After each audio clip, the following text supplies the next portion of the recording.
farin ciki a ta dalilin yan uwana. Halin da kake so ka jefa ni, ka riga ka jefa ni. Ba na samun wani farin ciki sai ta dalilin ka. Amma ka kasa gane haka. Rayuwar da ba na so in shiga gashi da kana nema ka jefa ni a ciki. Ba na samun farin ciki a ta dalilin yan uwana sai saboda kai. Ba na iya cin abinci.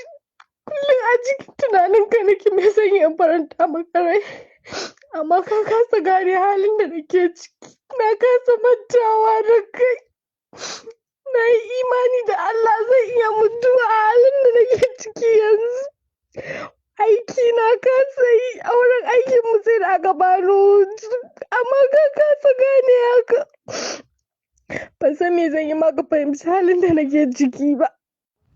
Kina ji ko? Ni yanzu duk wannan kukan ba shi bane. Yanzu abin da zaki fara ki fara tura mun naira 10,000 a ofe ɗina. Sai a zo a zauna a yi magana. Duk na fahimce ki. Duk ba zai gagara ba. Ki fara samun tanki a ofe. Amma wannan kukan wallahi ni duk ba shi ne damuwata ba.